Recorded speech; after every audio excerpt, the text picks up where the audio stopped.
Jones Dairy Farm is a seventh-generation family-owned and operated company located in Fort Atkinson, Wisconsin.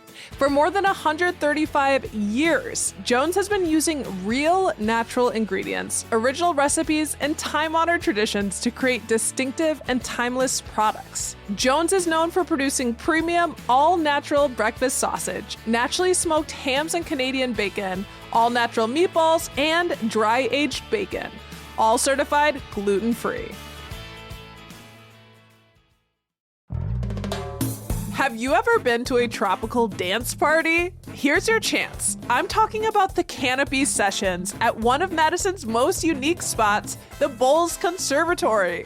On Fridays, December 13th, 20th, and 27th from 6 to 8 p.m., you can kick off your weekend with a live concert, soak up some tropical warmth, and enjoy performances by some of our region's finest musicians.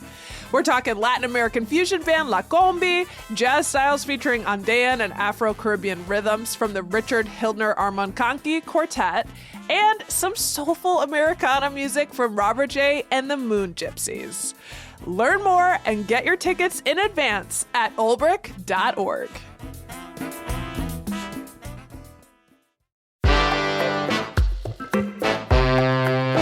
Today on City Cast Madison. Earlier this year, I was a guest for a special live episode taping of the award-winning Black Like Me podcast, hosted by Reverend Dr. Alex Gee.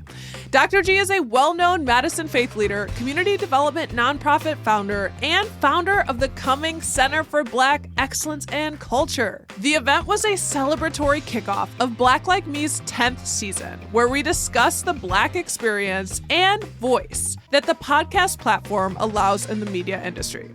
We had a hoot. They shared audio of the event with us, so we could now bring you excerpts to enjoy. Both a one-on-one conversation with Dr. Gee and me, plus a panel with Dr. Gee, his sister Lilada Gee, a Madison community leader and artist, and me on what it means to be a Black female leader in Madison. It's Monday, December 9th. I'm Bianca Martin, and here's what Madison's talking about.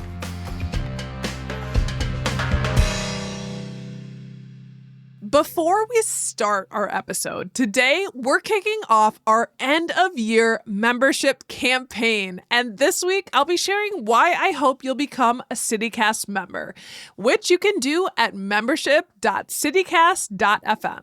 And if it feels like, hey, didn't you guys just do a membership campaign? Yeah, that is correct. We did.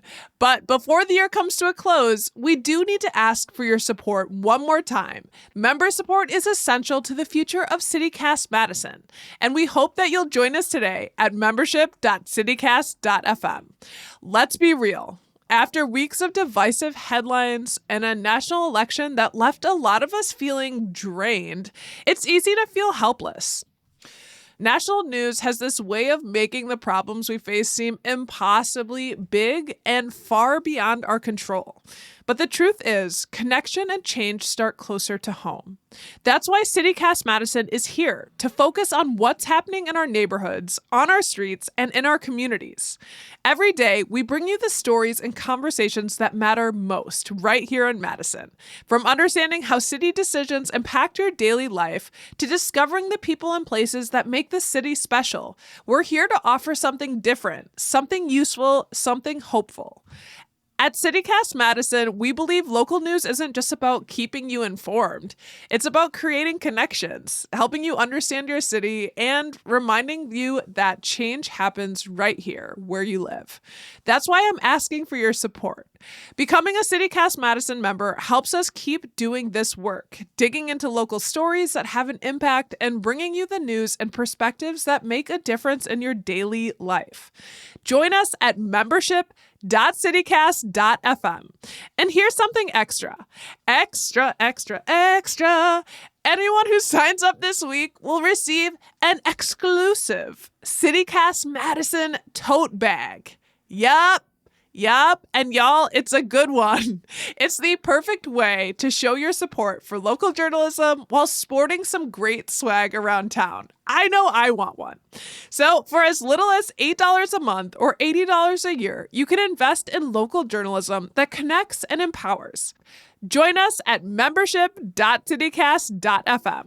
Thanks for listening, and thank you for being a part of City Cast Madison.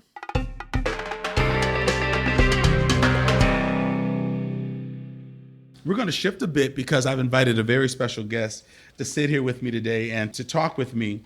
Bianca Martin is the host of City Cast Madison podcast. She is skilled in audio journalism and multi-platform storytelling. Bianca has produced a wide range of radio and podcast programs, including National Geographic, NPR, and Chicago Public Media. You can hear her every weekday. Man, I drop every other week. Oh, my God. Oh, my goodness. Hey, bartender, get her another one. Get her already lined up for another one. She's on my tab. Every weekday on the City Cast Madison podcast, and I've had the pleasure of listening to her podcast. She has a strong, insightful, and passionate voice. I'm proud to call her a new friend and a colleague, and she's my special guest tonight so we can talk about our voices and what it means to do what we do in this space. So once again, Miss Bianca Martin.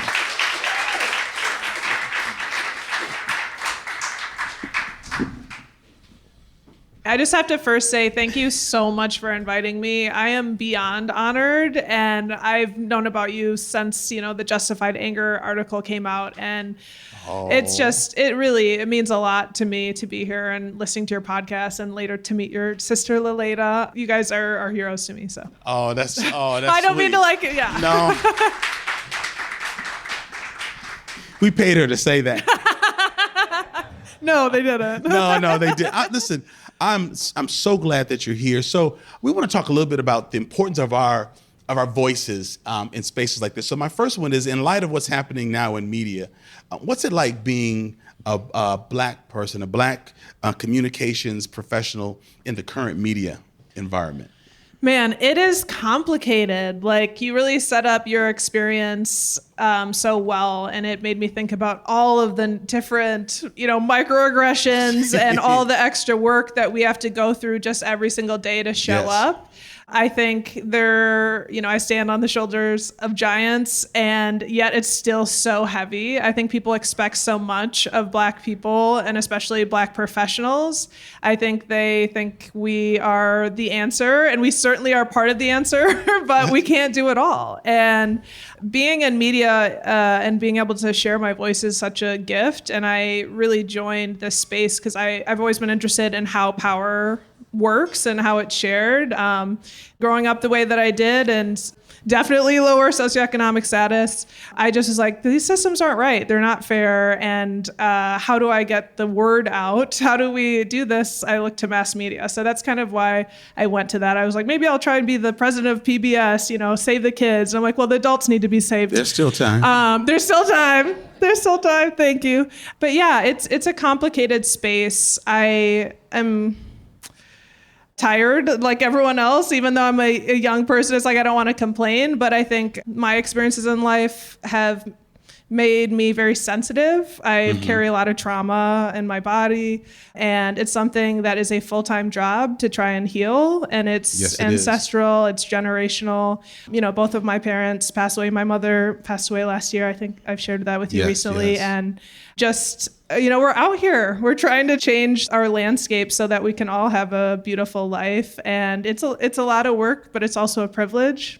Sure. How's that? No, I like it. Now, you grew up here in Wisconsin. I did, yeah. In Baraboo, Wisconsin. Oh, Lord. Yes. So you grew up in the Boo. I grew up in the Boo. Okay, yeah. and we won't stay on that a long time because I will talk about that when you come back on the show another time. But growing up in that environment, did you ever envision that you'd have a voice, that you had a voice, and that you'd be able to use it to strengthen and encourage and reach other Black people with your voice? I would imagine being somewhat, I don't want to say diminished. I'm not saying people tried to make it smaller, but certainly outnumbered. Did you envision as a person growing up in Baraboo that this would be your plight and you'd be talking about the importance of Black issues in space? Absolutely not. I didn't even really have college in mind until I joined the tennis team in high school and saw that all of my peers were planning to go to college and taking tests and that sort of thing. I was running around the streets of Baraboo.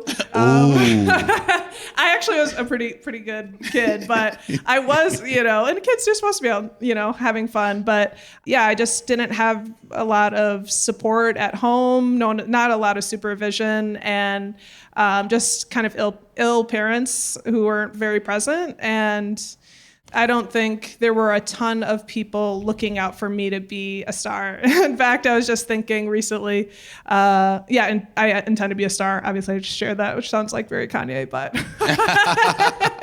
but I remember like early on, there was a German program for the gifted kids. And all of my friends who I graduated at the top of my class with, they all went through that. And I remember, why wasn't I selected? Stuff like that. And until I got to high school where I met the art teacher, the art room is for the creative freaks that maybe don't fit in. She was from California. She really made an effort to make me feel normal for even wanting to be ambitious. Apparently people behind my back said, that she's really ambitious. And it's like, that's coded. Like, what do you mean? And I think being from Baraboo is part of why I ended up kind of taking this path, because I remember people dressing up in blackface for the basketball games. There was a row in the parking lot unofficially called Hick Row, and it was all pickup trucks and multiple had Confederate flags on it. And I remember reading To Kill a Mockingbird, and all of these guys stood in front of my desk and said how they would have like hung them too, or just really dark-sided stuff that I internalized and didn't just like, this is just the landscape. And I didn't have people really around me telling me just quite how messed up that was. And I remember, yeah. So you weren't shocked when you saw the photo of Baraboo Sr. standing there paying homage to Hitler? No, not at all. You're standing like you weren't shocked at all when you saw that? Not at all. And unfortunately, somehow, a lot of Baraboo was. And I actually spoke out at that time. A lot of reporters reached out to me, and I didn't quite take that path. I didn't want to, I don't know why I didn't make a statement, but I made a statement on my Facebook that kind of went little mini viral. But if you guys are surprised by this, like maybe you're not paying attention. Maybe you need to open your ears, because this is so not surprising. Like, why are you clutching your pearls? Right. We saw this. Get out. We saw this. So podcasts are these unique spaces. And really, I didn't know what a podcast truly was until I started recording mine. I was a person who grew up on radio. I liked radio. I'm going to show my age. I love Paul Harvey and, local stuff and storytelling. But I'm curious, could Black voices be as prominent in society today without podcasts? And what role have podcasts had in proliferating our voices? That's interesting. I think it's big. I was just listening to Jamel Hill. I think podcasting allows for kind of opening the market. You don't have to go through all of the hoops to get to the network level, right, and all of the, BS basically that is FCC regulations to get your voice heard. And I think I've seen just a proliferation of Black voices in the podcasting space. And it feels so beautiful because you don't have to also cater to the larger audience. And by larger audience, often like Madison, 80% white, you can just focus on the people. You can be yourself. There's a great NPR Code Switch conversation around the explainer comma, where there was a white woman who called in totally infuriated that someone didn't explain who Tupac was, Tupac Shakur. And that's this sort of expectation that whiteness is in the center, thinking about, I don't know if you've seen that Toni Morrison fantastic interview where some woman's like, yes, are you ever going to meaningfully talk about white lives in your books? And she said, I don't think you understand how profoundly racist that statement is. So I think podcasting is a beautiful space for allowing new voices to get in. Some audiences maybe just, they aren't for you, and it's okay. And the beauty of podcasts is that it's not limited to a geographical area. When I was growing up, for those of you that have always had the internet, like your local radios, you couldn't hear them anyplace else. So like in Madison, we couldn't listen to Milwaukee radio or Chicago radio. The internet allows you to go and find these stations and these places.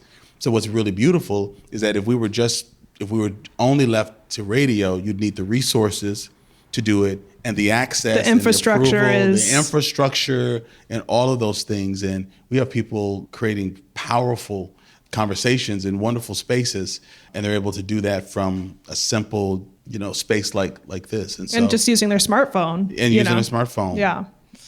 How did you get into the podcasting space? Because, we talked about your experience with National Geographic and NPR and other things. What made the podcast world attractive to you? I started in radio because I really love radio. Like some of my core memories are listening to like Motown on the radio in the car. And I didn't know what the heck I was doing when I got to UW-Madison. And all I wanted to do was do like a liberal arts degree. And it came time to start paying bills. I paid bills before that time, but I went to a professor on campus, Karma Chavez, who I wanted to take her graduate course, and she said, come into my office hours. And I basically talked at her for 45 minutes about my life and all the things all these frustrations as a student. And she said, do you need a job? And she brought me over to WRT, and because she's like, you might be great for public affairs. So I was a producer. That was my first radio job, was at WRT. And so love for them forever. Oh, of course. My podcast started at WRT, yes. Right. Yay, yes, we love it. And it turned out I ended up having almost a communications degree without paying attention. And my first job, actually, I went into government because I told you I was interested in like how power worked, that sort of thing. Right. And I just felt very stifled in that space. I worked for the senator, and there were great things about it, but you have to be buttoned up and you're representing everyone else. And so I feel like maybe there was a voice in me that was waiting to have her say. And I'm still working on that. But I jumped from working in the U.S. Senate to getting this job at 1A, which is an NPR program, a daily news talk show. And I loved it. I loved the storytelling. I loved the opportunity to bring new voices in. And I was really successful, and I was promoted. And, so when you have success, some are like, oh, maybe we're going to figure this out. And then people started saying, well, when are you going to get behind the mic? And there's this national network called City Cast, and they came to Madison. And I was approached by the original executive producer, Molly Stentz, to get a job. She thought I would be a really, great voice in Madison. And I'm like, well, let's give podcasts a try. But yeah, I spent most of my career in radio, but radio now also makes their shows into podcasts. Sure. So I did skip a step, which is the National Geographic podcast, which is really cool. I don't know if you want to hear about that. I do. Okay. Just because I grew up watching National Geographic and right, and this was one of these phenomenal reading things. it. If I may, this is my ADD brain. When you were sharing earlier about some of the hurdles that we have to go through, I had a woman say to me about this National Geographic job, how did you get that job? I get that a lot. I get that a lot. Just like Kamala is, I keep trying to bring it to her. So National Geographic can take their cameras to Africa, but they can't let people from Africa be behind the mic. Right, exactly. Yeah, and you know what I said to her? Because we were talking about say it loud, say it proud. Come on. I said, well, first of all, they headhunted me. They came to me, and I was like, well, it's because my record speaks for itself. I have award-winning programs, and people have talked about me, and they came to find me and hire me. I said it even more cool than that. But I remember being like, she was like, okay, boom, boom, boom. And I was like, I got that pretty much my entire career is like, how did you get this job? Assuming it was a DEI offer and it's like, actually, I was undeniable. And the job at 1A, when I applied for that, there were 200 applicants. And the executive producer there said, there were lots of applicants that were much more experienced than you who had master's degrees, but you're special and I want you on this team. And it's because I nailed that interview and I studied and I made incredible pitches, including one about Black Panther. That was back in 2016. Yes. Anywho, National Geographic, that podcast, which I really recommend, is called Into the Depths. It is about flipping narratives on their head about the transatlantic slave trade. And it's about Black archaeologists, who are now currently doing the work of Black archaeologists. Black archaeologists. I Yes. follow a bunch of them on Instagram. Wow. But it's like this beautiful work of basically excavating the ships to try and find stories that have not been told, and particularly stories of resistance and dignity and power. There's lots of, there were slave rebellions. Also, something I didn't know before doing that podcast was that there's a very strong lineage of diving cultures in some of the nations where, enslaved people were taken from, and they were taken intentionally because they were so skilled. And they were used to get treasure. I know that's treasure, Sure. but like literally there's a narrative around enslaved folks that we were weak and feeble, and it was nothing of the sort. And how the ships were even built, and it was built to keep extremely strong people from getting free, And so there's just so many beautiful aspects to that podcast about Black joy, Black freedom, Black storytelling, and flipping everything on its head from all the stories we've ever been told about the transatlantic slave trade. Like, there's a lot of dignity and a lot of pride that we can take from something that is as horrendous and a part of our history that just hasn't been really covered very well, frankly. So that was that podcast. It's a 6-part series, and I can't recommend it I would enough. love to have a Black archaeologist on my podcast. So if you know any, I can hook put it me up. in touch. Yes, I would. Yeah. Wouldn't that be cool to listen to? That would be. So Bianca, our world's a little different in that Black Like Me is created to give voice to my experiences, but City Cast isn't that. But yet you bring your voice and perspective to it. So tell me how you feel City Cast is different, better, because you and your perspective are there. I think I bring a sensitivity. You mean as my identity, like as a Black woman? Right. Yeah, I think I bring a sensitivity and just as a person, expertise that's really helpful. I've kind of crafted my career around trying to share stories that aren't being shared or are being shared really poorly and unskillfully. I heard something that I got this great opportunity early on to be AIR, Association of Independent Radio Journalists, new voice scholar. And it kind of changed. That was another really big step for me, where I got to go to Third Coast Audio Festival in Chicago, and I got to meet the people of Youth Radio out in Oakland. And they have a saying that I share to anyone who will listen, which is nothing about us without us. Wow. Yeah, and it's just so painful. There's so many stories that that they're not speaking to the audience they're talking about, and it's just at this point it's lazy. Yeah. Yes. You hear a lot that there's not enough talent too, and I've heard that in Madison too. Oh, we can't. I would love to hire Black people, but no one's applied. The pipeline issue, that's also a fallacy. So I like to think that I bring to CityCast that experience of there are absolutely different experts on this. We don't have to go to the exact same voices all the time. And I think this is me just as a person. I would describe me as an empath. And I care about people's hearts, and I cry at commercials. Like, I just feel people, and I step into their experiences. And I think I bring a safer space, especially for people of color, so they don't have to explain themselves, because I've had a lot of the same experiences they do. Just like when I'm listening to Black Like Me, I'm like, ooh, I can breathe out, and like you're already coming with a level of experience that it doesn't need to be explained.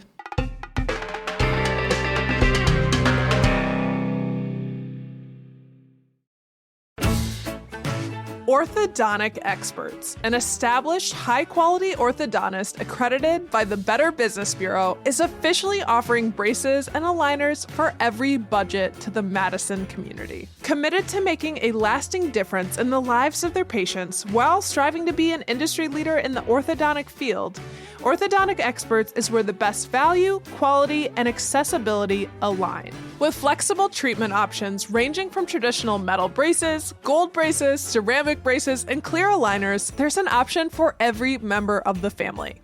There's no reason to put off your personalized orthodontic care. Visit Orthodontic Experts Madison at 1710 Egan Road for your no-cost consultation today. Their team of experts are ready to make your dream smile your reality.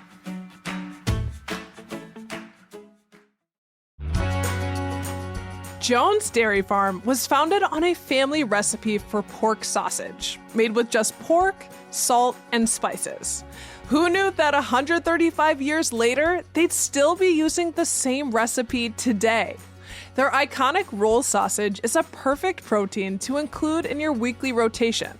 Crumble it up for easy breakfast prep, or layer it in a lasagna or pasta. Or swap it with any other ground meat for a flavorful and already seasoned option. Jones Dairy Farm, making mealtimes better since 1889. Hi, David Plotz here. I'm the CEO of City Cast, and I want to talk to you about becoming a member of your local City Cast. By now, you've probably heard the team behind your local podcast talk about why you should become a member. But I want to tell you why I hope you'll consider becoming a member.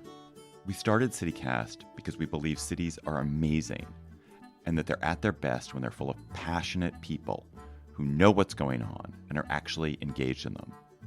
But it's pretty hard to know what's going on in your city and how to be part of it and how to change it. That's why we bring you daily local podcasts and newsletters made by locals for locals that are informative and joyful and funny and completely unique to your city. But it takes a ton of effort and your support to keep us going. If this show has helped make you a better resident of your city, first of all, that is great. And second of all, please help make sure we can keep on making it. Become a member of your local CityCast at membership.citycast.fm. That's membership.citycast.fm. And thank you. Everyone on our team will see and appreciate your support. What's missing in the media, mass media environment? What conversations need to be going on that really aren't right now? In your opinion? Well, I feel like the issues cycle through. I feel like your podcast does a really great job on this, but like I think our carceral system is just horrendous and unconscionable.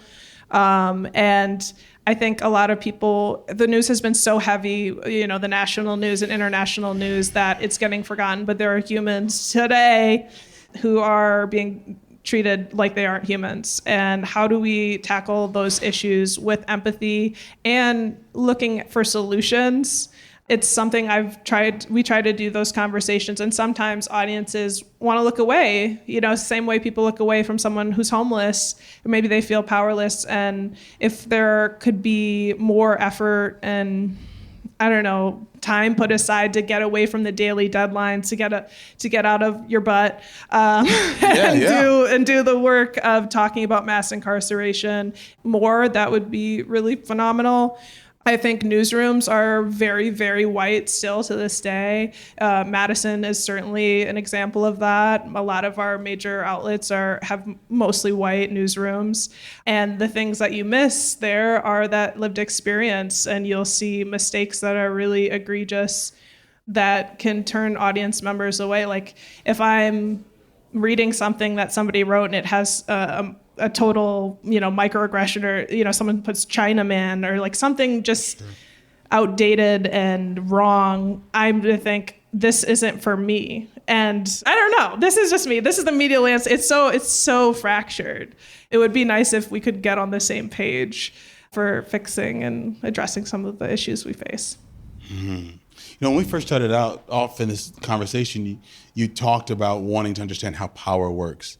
Having been now at Cityscape for how long? CityCast, I'm sorry, CityCast for how long? A little over 2 years. I don't know how long. A little over 2 years. Do you feel that you're harnessing that power? Is it scary saying that you have access to it and you're wielding it? What's your relationship with the understanding of power right now, having been in your role for 2 years? That's such a beautiful question. That's why I'm proud and excited to be here. Oh, thank you. Oh man, I know there's so much more that I can do, and I'm very aware of it. Sure. And I think we've done great work too. We ask all of our guests demographic information so we can see at the end of the year, well, how well did we do for our are we actually doing what we say? And we had a pretty good outcome that we were hitting, our demographic groups and numbers commensurate with their population numbers, what have you. And I think I just had the hardest year of my life.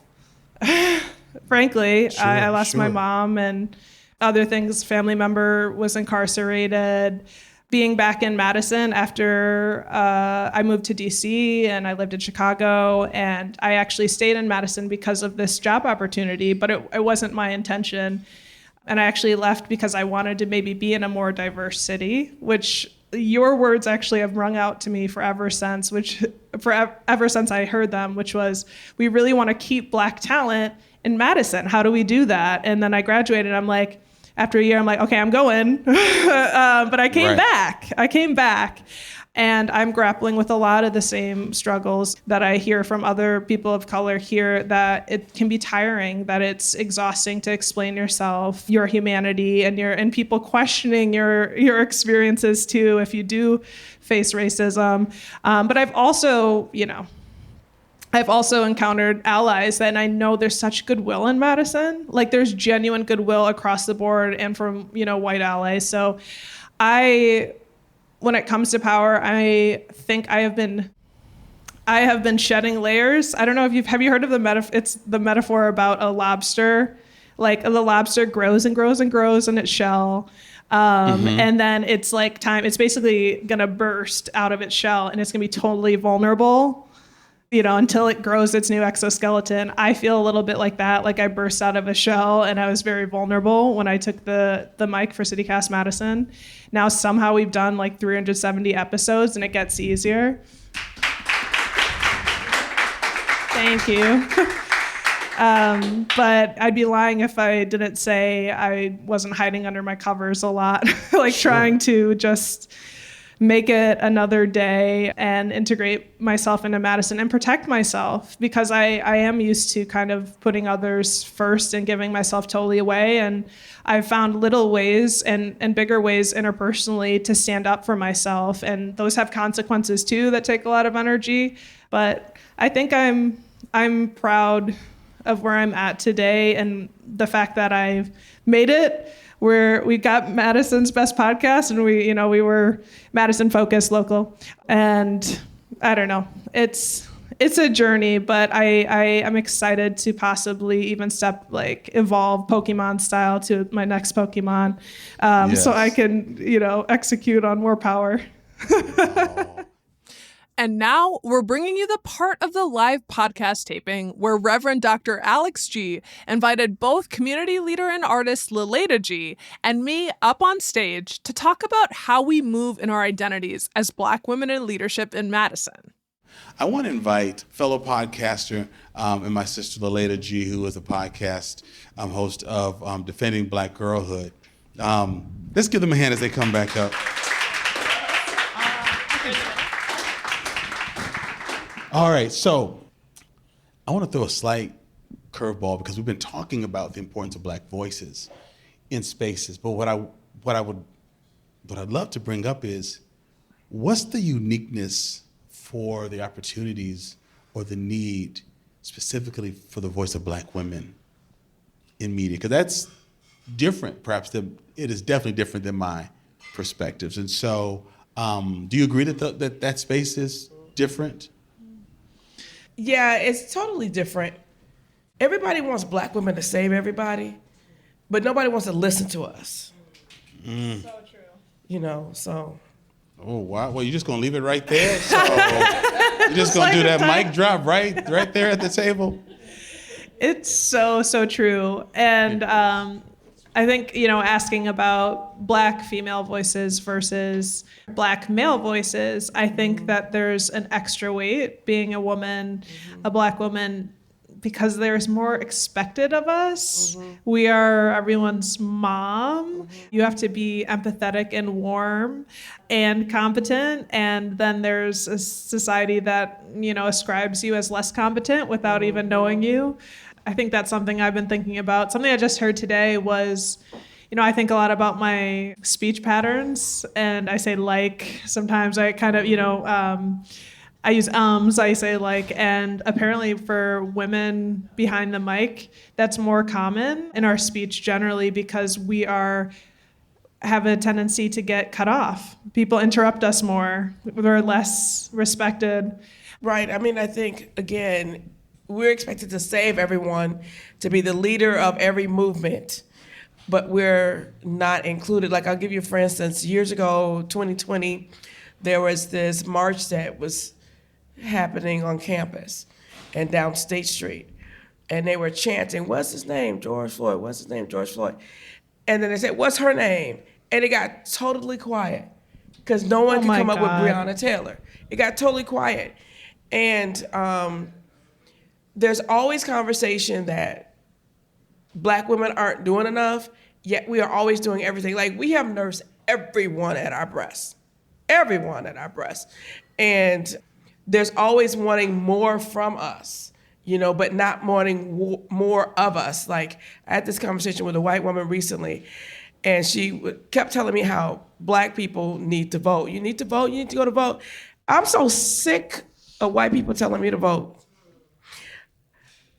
Tell me to run for office, though that's not for me, but tell me to run for office. Give me something to vote for. And I just said, no, we really need Black women running for office. And we know that Black women got Joe Biden in office. We know it was on the backs of Black women. Yet and still, what did he do for Black people? What did he do for Black women in particular? And it's not that he didn't do something for people ethnically, because he did. But what did he do for Black women who got him into office? So we're always expected to show up. I had an opportunity to interview one of the founders of Black Lives Matter. And I asked her, why is it that we show up for Black men, but we don't have Black men show up in the same ways for us? And as we look at all of the instances of unarmed Black people who have been murdered, and if we look at Black women, 90, if not more percent of Black women who have been killed, who were unarmed, were actually killed in their homes, and the majority had called the police for intervention. Now, to me, that is a more critical issue than someone being killed on the street. Both are dead, so they're both critical. But Black women are not safe in their homes. But we don't want to talk about that. We don't want to have those conversations. And even, you might get into this later, but even with Sonia Massey, where are the marches? If that had been a Black man, Black women would have been in the streets. That Malcolm X quote just always rings through my mind about how Black women are the least protected in our society. They're the least respected. And it just rings so true. And missing Black girls, missing Black women, we do really need people to care more about our voices and our experiences. And it feels like we're just really pushed to the margin and expected to smile about it. Smile, come in, save the world. It's like, who's saving us, who's looking out and putting us first? Because we've been so decentered, we should be centered. Just to shift a little bit, because we could go on and on about so much of the heavy stuff. But what do you all do to take care of yourselves so that as Black women who have voices in these microphones and you're telling grueling and important stories, just talk to me a couple of things. What are you doing for self-care that's fun? Well, yeah, I think my biggest self-care is traveling. And so I've been traveling this year, and we'll have some traveling coming up. I get massages on a regular basis. I think just taking that time to have the stress relieved is really important. And time with family and friends is really important and really helps to bring joy. Excuse me. And like creating space for Black women unapologetically. Like, when I say I'm doing a Black woman event, that's what I mean. And I don't apologize for it, because I know that it's space that we need. And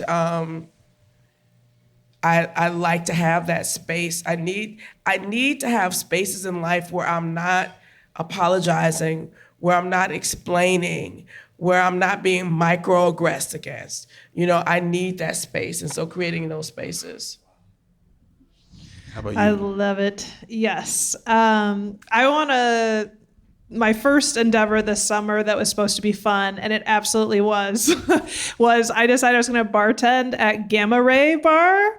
I want to shout out Gamma Ray, Kevin Wilmont and Addie. They opened this bar over on downtown, and it is specifically Black centered. It's now Black owned. It replaced the Frequency. It's a music venue, and it's the name Gamma Ray is kind of space related. It's based off of Sun Ra's Space is the Place, and it's supposed to be a place where Black folks can thrive. And I got behind the bar because I've done almost every other job in the service industry, but I'd never been a bartender. And it was with a community of people of color. My friend Francesca Hong got behind the bar with me, and we were doing we love her. We were doing a happy hour, karaoke happy hour. So I love to sing, and I feel like singing is one of my self-care things I do in my own apartment, and for karaoke, because it's with the breath, right? We have to engage Give us a little sample. Singing. Say something. At last, my love has come along. My lonely days are over, and life is like a song. I'm scared of you.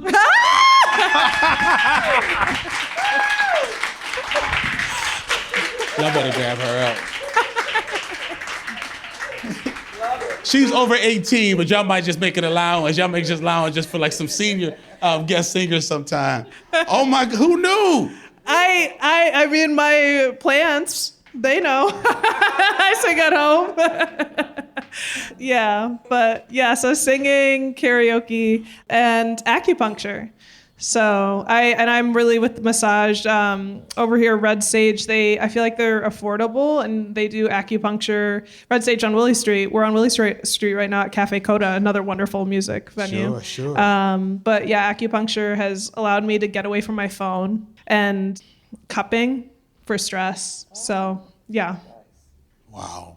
Listen, you communications professionals, you young ladies could be doing what you do anywhere.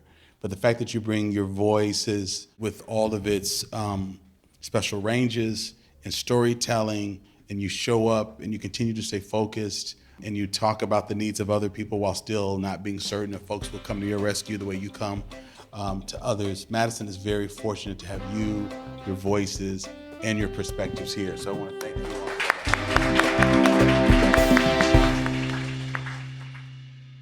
Those were excerpts of the special live event taping for the Black Like Me podcast 10th season celebration event, hosted by the great Dr. Reverend Alex Gee. If you want to listen to the full episode of that event, or check out any of their other fantastic Black Like Me podcast episodes, which we highly recommend, head to our show notes for a link. And again, thank you to the whole Black Like Me podcast team.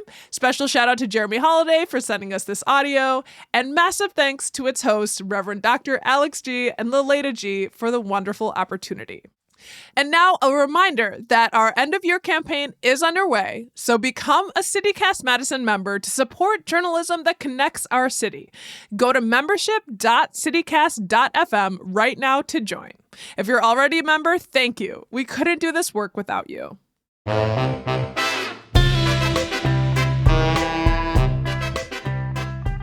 That's all for today here on City Cast Madison. I'm Bianca Martin.